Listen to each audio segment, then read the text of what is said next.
Hello, boys and girls. It's Mr. Barry, and I'm back with our very last literacy lesson of the school year. Who can believe it's already time for school to be over? It seems like just yesterday we were all coming in and to learn, meeting our new teachers and seeing our new classrooms and thinking like, oh my goodness, there's so many exciting things and new friends, new teachers, and here we are at the very end. You know, sometimes it can be a little sad, but you know, it's exciting when we're getting ready to go off on a new adventure. You know, I would think a book that I love to read on the last day of school is this book right here. It's called A House for Hermit Crab by Eric Carle. This book talks about new adventures and how as we grow, we meet new friends and we kind of adjust to our new home, and then before long, things change. We're going to find out about that in this book. So I want to share with you A House for Hermit Crab.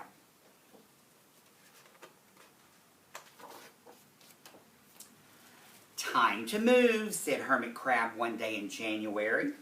I've grown too big for this little shell. He had felt safe and snug in his shell, but now it was too snug.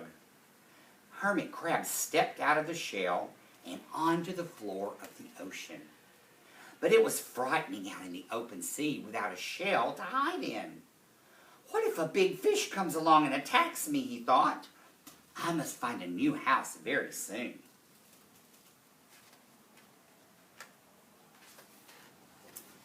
Well, early in February, Hermit Crab found just the house he was looking for.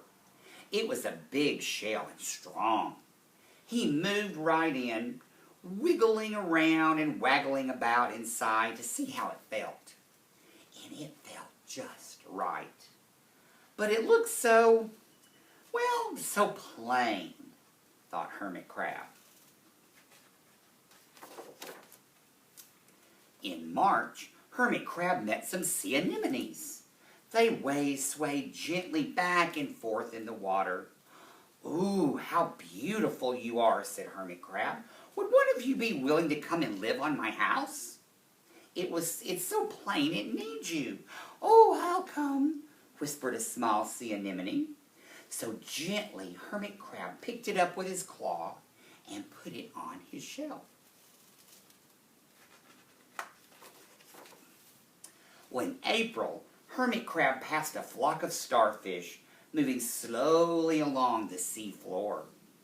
How handsome you are, said Hermit Crab. Would one of you be willing to decorate my house? I would, signaled a little sea star. So very carefully, Hermit Crab picked it up with his claw and put it on his house.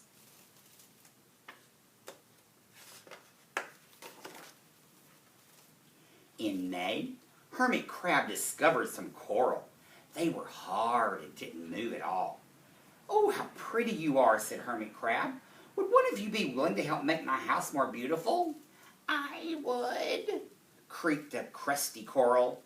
So very carefully, Hermit Crab picked it up with his claw and placed it on his shell. Now look, before we go on, look over, we've got the starfish, the sea anemone, and the coral, all decorating his shell. Well, in June, Hermit Crab came to a group of snails crawling over a rock on the ocean floor. They grazed as they went, picking up algae and bits of debris and leaving a neat path behind them. How tidy and hard-working you are, said Hermit Crab. Would one of you be willing to come and help clean my house? I would, offered one of the snails. So happily, Hermit Crab picked it up with his claw and placed it on his shell. So what do we have this time? A snail. Well, in July, Hermit Crab came upon several sea urchins. They had sharp, prickly needles. How fierce you look, said Hermit Crab. Would one of you be willing to protect my house? I would, answered a spiky sea urchin. So gratefully, Hermit Crab picked it up with his claw very carefully and placed it near his shell. Well, in August, Hermit Crab and his friends wandered into a forest of seaweed. It's so dark here, thought Hermit Crab.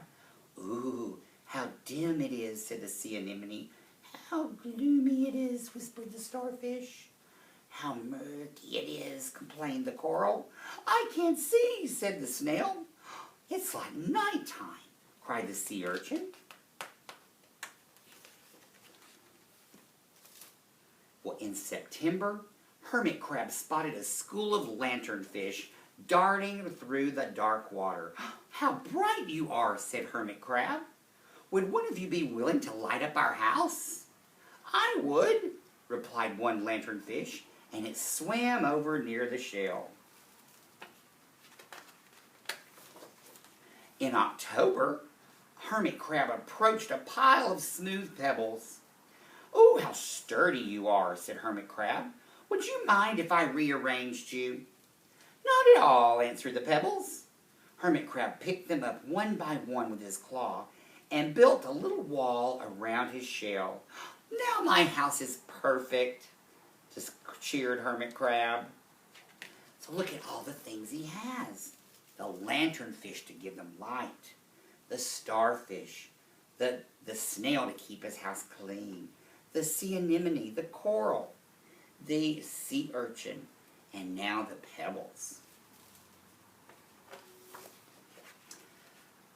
But in November, Hermit Crab felt that his shell seemed a little bit too small. Little by little over the year, Hermit Crab had grown. Soon he would need to find another bigger home. But he had come to love all his friends. The sea anemone, the starfish, the coral, the sea urchin, the snail, the lanternfish, and even the smooth pebbles. They have been so good to me, thought Hermit Crab. They are like a family. How can I ever leave them? That is kind of a sad thing to think about, isn't it? But in December, a smaller hermit crab passed by. I have outgrown my shell, she said. Would you know of a place for me? I have outgrown my house too, answered Hermit Crab. I must move on. You're welcome to live here, but you must promise to be good to my friends. Oh, I promise, said the little crab. How lucky was that? When the hermit crab over here gets too big, he moved on. And here came the next one, kind of like you, getting ready to leave pre-K. And then here come the threes, over from the other classes down the hall. They're needing a bigger place to be. Guess where they're coming? Pre-K4.